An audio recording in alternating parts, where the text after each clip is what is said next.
Gary Nelson and Kelly on today's Best Country, Froggy 98. This is the Warm Winter Wish with Bryant Heating, and it's time for the third furnace giveaway. Angie, good morning. How are you? I'm good. How are you? We're doing great. We have some news for you. Oh, I'm nervous. Why are you nervous? I know what it is. What is it? Did Bryant choose us? They chose you. Oh, my goodness. They chose you. Congratulations, Yes. Angie. Oh, thank you. Yeah, they had all kinds. By the way, initially it was they were going to do 2 furnaces. They decided to do 3. And you guys are going to get a furnace from Bryant. We have the guys in here this morning. Oh, you Danny do? and they're standing right here. They're smiling. Oh, will you hug them? No, I'm not going to do that. You hug them. I can't. I'll hug him. I didn't want to call them because I didn't want them to choose us for this, but we talked about it in the office, and we prayed for them because in talking to them and all the stories they had to hear and everything they had to go through this week, I really was touched for them, and it had to be hard for them to sit down and look at every family and hear all these sad stories, and so we prayed for their strength. Well, we're gonna bring the guys on in just a second. First, can you explain to us what you guys have been going through? I try to sum it up. We basically had our life kind of flipped upside down. I was a stay-at-home mom for about 9 years, and we had 6 kids. And after the first transplant in 2005, which is a good and bad year because our son became a cancer survivor that day or that year, but Travis got his first transplant, and they thought it was the cure to this very, very rare disease he has. And we thought, hey, great, it's a new beginning this year. And he was doing great, and he was working for a great company and doing what he loved. And all of a sudden, his labs started plummeting, and they really didn't know what to do. They sent his labs all over the country, and they called me, and they said, we've never seen a kidney fail so fast before after a transplant and with his disease. They've never seen it before.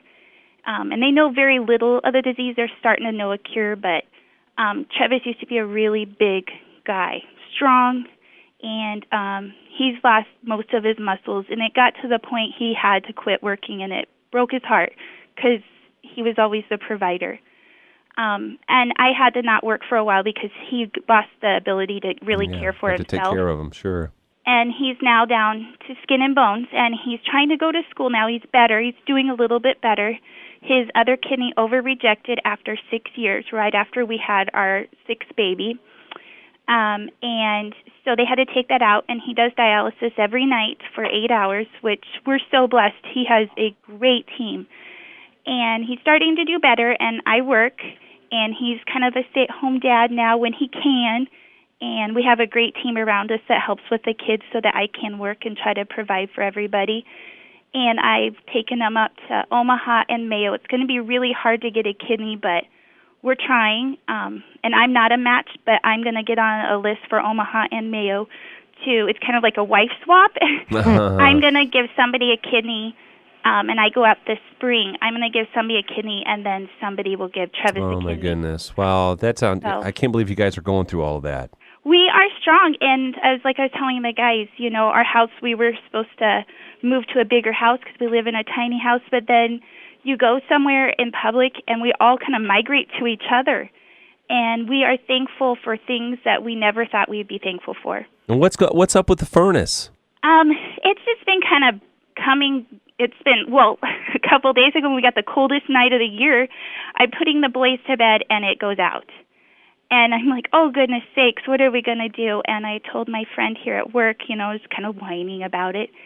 And thankfully we had a wood-burning stove, so we got the boys all kind of down by that.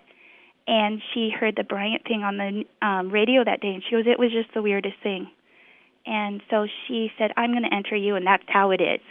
Well, we have the guys in here, Danny and Steve, and I'm sure you want to say thanks to them, and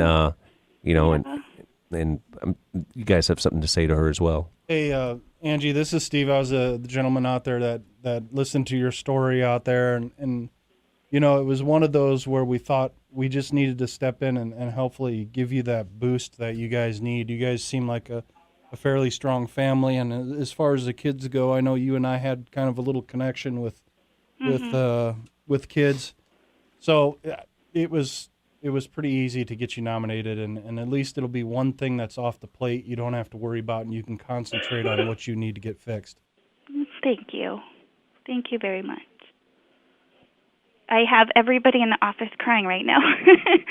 So thank you. That isn't the purpose of the program, but No. it is to make everybody happy. But you guys are all well-deserved family. I haven't got to meet Treves yet, and I can't wait to meet him. So.